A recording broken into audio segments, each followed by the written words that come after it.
Welcome to this hymn of the week, or this week's hymn of the week. This week we have 886 from Evangelical Lutheran Worship, "Oh, for a Thousand Tongues to Sing." This is the Methodist hymn, if we want to say that. I'm sure we can. You find it, usually it's the first one in the hymnal. In fact, it's been around since 1780, and I want to get the title of the hymnal right. It was titled Wesley's Collection of Hymns for the Use of People Called Methodists. Interesting title, right? For "Oh, for a Thousand Tongues to Sing."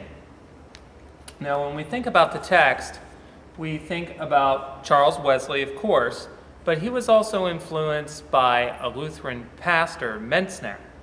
And this pastor came up with the text, "Oh, dass ich tausend Zungen hätte," which translates to, "Oh, if I had 1,000 tongues," which, as you can see, very close to the Charles Wesley text.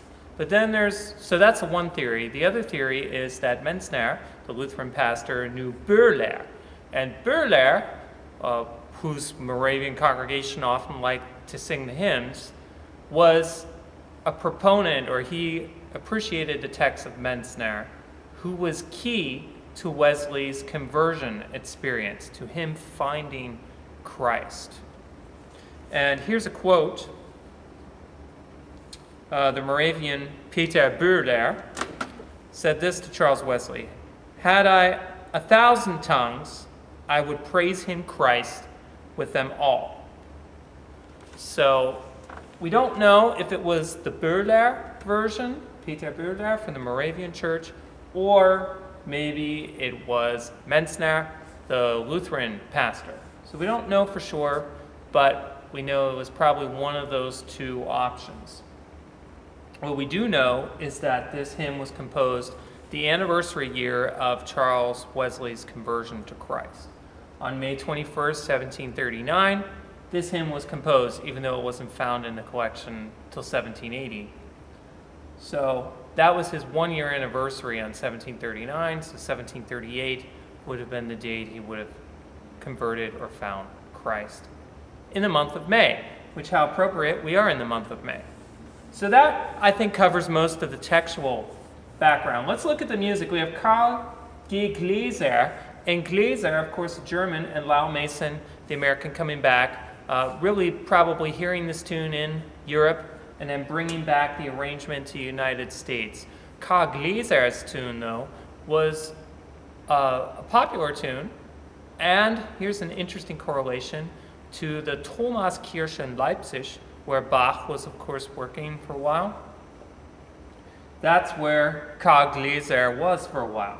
So you can see these connections, singing in the choir at the Thomaskirche in Leipzig and doing all of this makes it really a great piece of music. And that's why it's probably as popular as it is today. There were many verses to this tune. In fact, some say 15, some say 18. But I think the key thing to remember here is the conversion of Charles Wesley, him finding Christ. And that's what really this tune and text really bring out. Asmon, as you can see, the tune name, that is a biblical place. You can find that in Numbers, and I think also in the book of Joshua. So here's "Oh, for a Thousand Tongues to Sing." I'm going to get set here. We'll get started.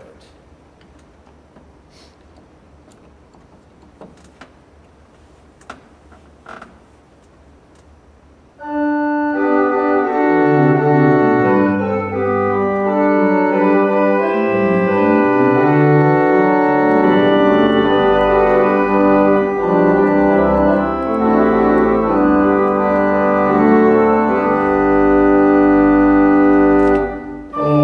for a thousand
has that nice sort of fitting rhythm. It just kind of fits into place. So I didn't want to really add any grand finish to this. It just ends very comfort and resolves so nicely on the note of G and the key of G major. I want to give credit to Hallie Chopson. I used his introduction and interlude for the tune. And thank you very much for listening.